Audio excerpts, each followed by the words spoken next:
A paz do Senhor Jesus Cristo. Vamos concluir esse tema maravilhoso. Conexões visíveis importantíssimas.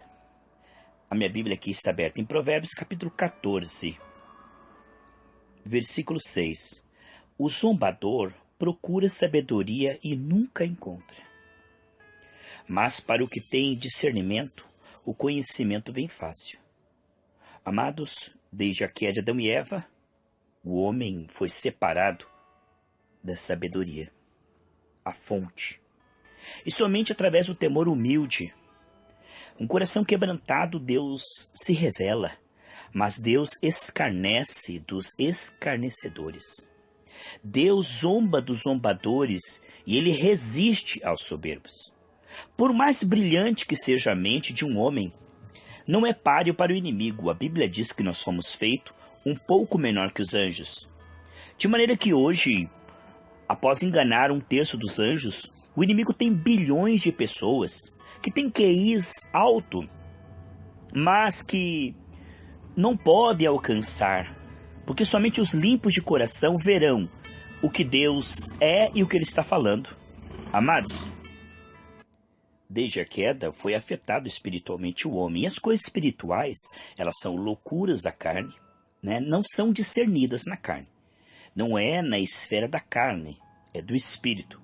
E o Espírito, sem o auxílio do Senhor, ele é totalmente incapaz. Quando o coração está em trevas, ainda que a mente se esforce, ela vai entender errado, ela vai ser influenciada pelas trevas. O Senhor Jesus disse: sem mim nada podeis fazer, eu sou o único caminho. Né? O que vemos claramente em Isaías 35:8 é que é o caminho que somente aquele que é puro, né, passará por ele, o imundo não passará. A palavra de Deus diz: bem-aventurados os limpos de coração, porque eles verão a Deus. Então as realidades espirituais, elas são mistério. Elas não podem ser discernidas intelectualmente.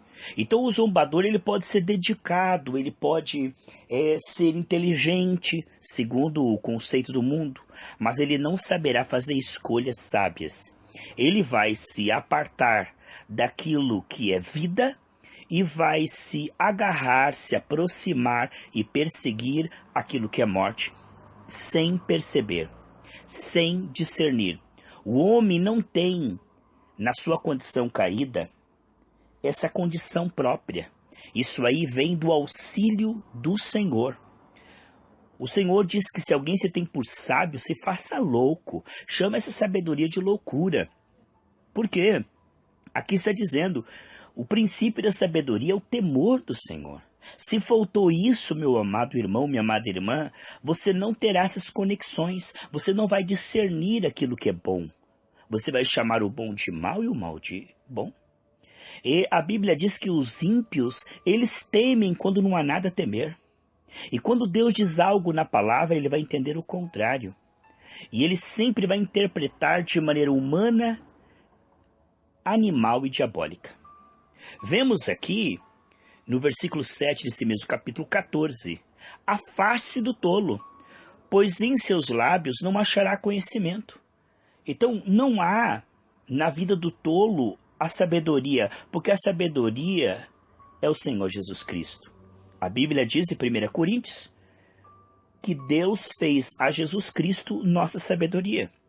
Que sabedoria há na religião dos homens? Que sabedoria há no soberbo, naquele que se aparta do temor do Senhor? Não há sabedoria.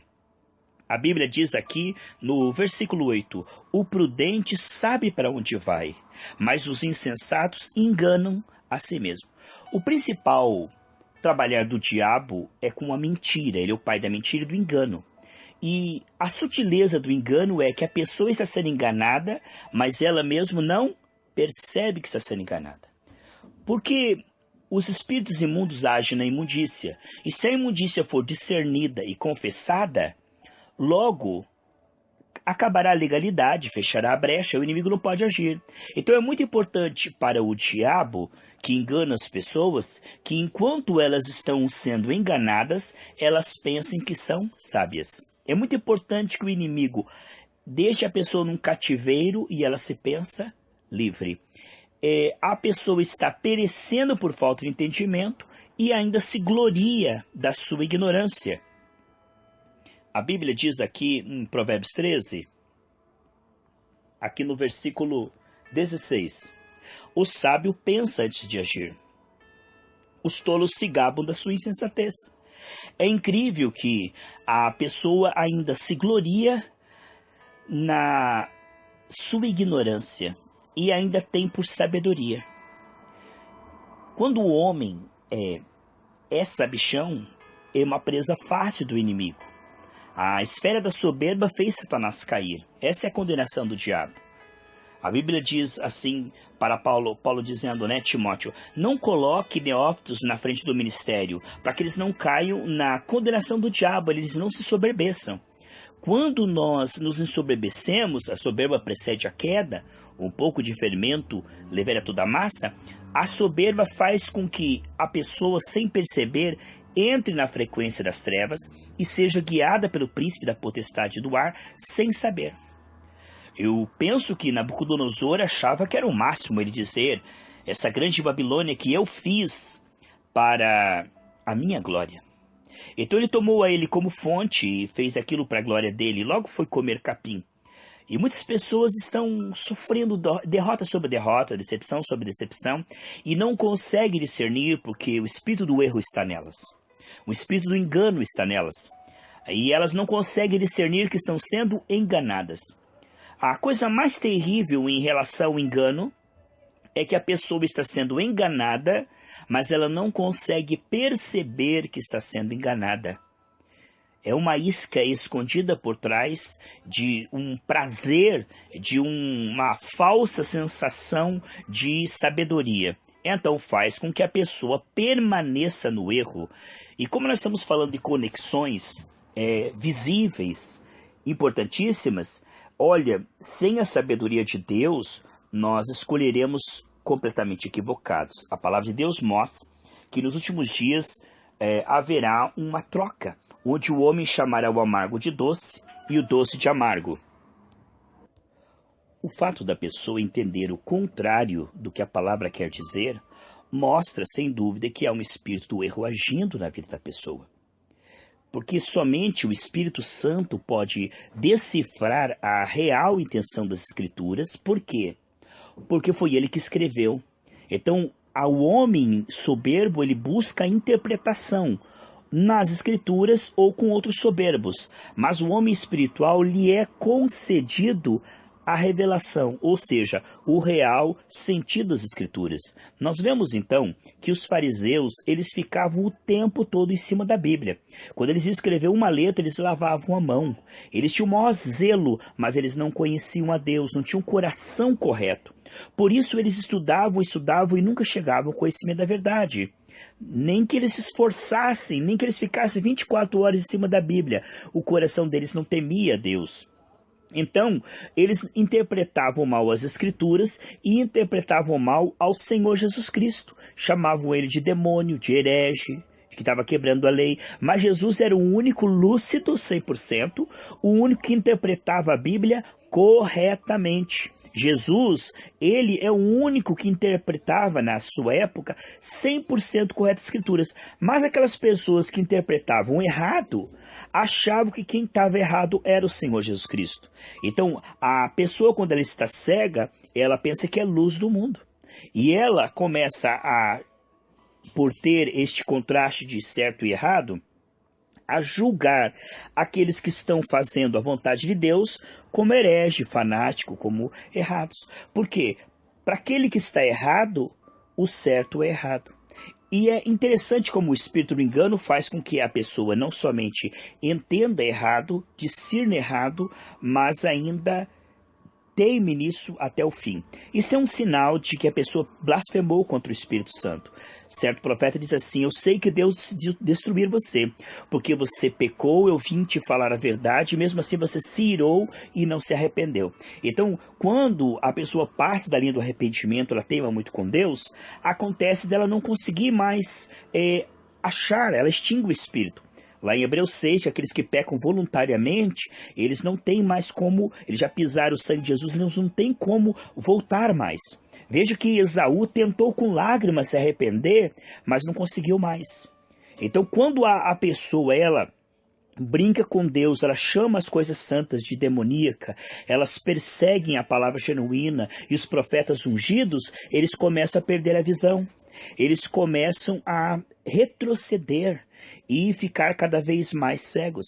É um sinal, sem dúvida, de que a pessoa blasfemou contra o Espírito Santo. Ela não conseguirá se arrepender, ela não conseguirá reconhecer que ofendeu o Espírito Santo. Porque, irmãos, se eu vou contra o irmão na carne, eu não estou perdendo nada, nem ele. Porque carne não vale nada, é vaidade. Mas se o irmão estiver cheio do Espírito Santo e eu for contra ele, eu estou indo contra o Espírito. E vou blasfemar contra o Espírito, e vou extinguir o Espírito. E aí eu vou ficar sem força. Eu não vou conseguir, se eu teimar demais, eu não vou conseguir nem mais me arrepender. Então, para que nós tenhamos conexões visíveis, sábias, e que são muito importantes, é preciso um coração humilde, temente a Deus, quebrantado, sabe, passo a passo, com temor e tremor. Porque a coisa mais fácil, irmãos, é nós nos equivocarmos, nos enganarmos. É só nós não temermos ao Senhor e confiarmos um pouquinho só, bem pouquinho, bem pouquinho na nossa carne. Olha, bem pouquinho que você se ache acima da média, né? Lembra daquele homem que disse, eu oro, eu jejuo, não sou como os demais pecadores? Quando você pensa que é melhor que alguém, quando você acha que é inteligente, isto é o suficiente para que o espírito do erro venha. Então essa autoconfiança na carne, ela é uma brecha. Porque toda a nossa confiança, 100%, deve estar no Senhor, com temor e com tremor, compreende? Desde a queda de Adão, o perecer por falta de entendimento é regra. A sabedoria é uma exceção. Se nós lemos de Gênesis e Apocalipse, os que acharam a sabedoria e o conhecimento foram bem poucos, bem poucos, bem poucos. A grande multidão, a grande massa é combustível para o inferno. É triste dizer isso, irmãos, mas você pode ver que no deserto, de 1 milhão ali, quem é que compreendeu de fato a Deus as Escrituras e teve fé? Que Deus, olha, somente Josué e Caleb que teve esse espírito de fé, que perseverou em me seguir e que repetiu a minha palavra e que perseverou em confiar em mim, né? Foi só Josué e Caleb. Agora, de 1 milhão, você pode ver que isso é muito pouco. Olha, dos 32 mil que estavam ali para ajudar Gideão, só tinha 300 aprovados. Isso é menos de 1%, irmãos. Do mundo inteiro, quando foi destruído pelo dilúvio, somente 7 que escaparam na arca com Noé. Então você veja, é sempre um número muito pequeno. No tempo de Jesus, irmãos, aquela multidão que ia lá buscar bênção, quantos que estavam debaixo da cruz? Somente João. O que vemos sem dúvida é que desde do começo, irmãos, olha só, era Moisés contra o império de Faraó, o império egípcio inteiro. Era Paulo contra Roma, Nero, Herodes. Sempre foi uma grande esmagadora maioria equivocada, massa de manobra. Você pode ver que o único sábio que havia na Babilônia era Daniel e seus amigos. O resto tudo guiado por astrologia. E em toda a Bíblia você vai ver que os que acharam a Deus foram raros, preciosos, tementes, humildes, irmãos. Foram esses que fizeram história, o resto assistiram a história e foram destruídos. Como Amã, que perseguiu Mardoqueu, na sua soberba, na sua arrogância, ele se achava importante, ele se achava aquele, fez uma forca, e naquela forca ele mesmo enforcado. A palavra de Deus mostra claramente que a sabedoria, irmãos, é dada aos humildes. Peça ao Senhor, Senhor, me dá um coração temente, humilde. Se eu estou de alguma maneira equivocado, sabe, se você se humilhar, irmãos, Deus vai te perdoar, Deus vai te renovar e te restaurar. A Bíblia diz, se um povo que se chama pelo meu nome se humilhar e orar, oh, glória a Deus, eu vou perdoar, né? E eu vou sarar a sua terra. Então, irmão, nós temos que fazer as pazes com Deus pelo sangue de Jesus. Nós temos que respeitar a santidade de Deus. Como Deus disse para Moisés, Moisés, você quer vir até aqui, ó, tire o pó das suas sandálias. Então, quando nós respeitamos a santidade de Deus, quando nós discernimos os espíritos e honramos aqueles que são cheios do Espírito Santo, nós começamos a atrair mais unção para a nossa vida. Mas quando nós desprezamos a Deus, a palavra de Deus, os ungidos de Deus, e nós começamos a fazer como Coré, Datã e Abirão. Eu também sou ungido, Deus fala comigo. Irmãos, hoje todos nós somos ungidos, todos nós somos reis e sacerdotes. E o que vale para um, vale para outro. Nós devemos aprender a respeitar a unção que está na vida do irmão. Mas quando alguém está equivocado, embora nós tenhamos que amá-lo, respeitá-lo, mas se ele está equivocado, além de se compadecer, interceder e jejuar, nós não podemos ir no argumento dele, Irmãos, nós nunca podemos corrigir uma pessoa que nós não oramos, jejuamos, intercedemos. Isso é pecado. Quando nós queremos realmente ajudar uma pessoa, a gente ajuda em oculto primeiro. Uma pessoa que vive colocando o dedo na cara dos outros, mas não ora, não jejua, não perdoa, não se compadece. A Bíblia diz que aquele que persegue, quem é que perseguia a igreja? Quem é que acusava a igreja? É o diabo, Então muitas pessoas são braços do diabo sem saber. Eles estão aí trabalhando para o diabo sem saber, pela sua soberba e arrogância. Agora, irmãos, com os humildes está a sabedoria. Irmãos, olha, você não prega para uma pessoa sem orar por ela, jejuar por ela, buscar nas madrugadas com amor. Você não terá eficácia para ajudá-las. Irmãos, quantas pessoas às vezes você orou décadas, você jejuou, você intercedeu nas madrugadas e essa pessoa vem e te chama de falso profeta e te chama de ensino perverso. Nós temos que amar essas pessoas, mas é certo que essa rebeldia não vem dela. Essa perseguição gratuita vem do demônio. Porque, irmãos, quando nós dizemos que Deus não cura a todos, não quer curar a todos, nós estamos chamando eu sou o Senhor que te sara de outro nome. Estamos blasfemando contra o Espírito do Senhor. Estamos representando mal o Senhor como aquele povo rebelde no deserto. E eles se iraram contra Josué e Caleb, disseram, vamos calá-lo e matá-lo. Além de não crerem na cura divina, além de não crerem na bênção, na provisão, no amor de Deus, ainda chamam aqueles que creem de herege, de perversos, de malignos, de nova era. Além de serem incrédulos, de estarem sendo guiados pelo espírito da incredulidade, ainda chamam os fiéis de perversos e seguidores de anticristo. Mas esse é o discernimento de quem está cego. O sintoma claro de que estão cegos é que não consegue discernir, como Deus disse, olha Jonas, esse povo não consegue discernir a mão direita da mão esquerda. Eu quero orar com você nesses momentos finais, queridos. Eu quero orar com muita fé, com muito amor, debaixo do sangue de Jesus e concordar com você. Mateus 18, 19, diz que o que dois concordar será feito. Eu quero orar junto com você, para que Deus não deixe você perecer por falta de entendimento. E que nesses últimos dias você possa crescer na graça e no conhecimento. Não naquilo que é humano, religioso, mas no verdadeiro conhecimento que vem pelo Senhor Jesus Cristo, em santidade, em temor, para a glória dEle. Que você e eu agora possamos nos unir em oração. Pai querido, em nome do Senhor Jesus Cristo, debaixo do sangue de Jesus queremos pedir perdão por toda a palavra que dissemos que não te agradou. Perdoa se alguma vez nós perseguimos a unção, o ungido. Se alguma vez, Pai, nós falamos mal da unção, ou se alguma vez nós prejudicamos aquilo que o Senhor estava tentando fazer através de uma pessoa. Pai querido, porque em parte conhecemos, em parte profetizamos. Ninguém sabe tudo, ninguém é dono da verdade. Somente o Senhor é a verdade e somente o Senhor tem se revelado pouco a pouco a cada um de nós. Perdoa, Senhor, toda a brecha que demos por soberba, arrogância, carnalidade, por autoconfiança na carne.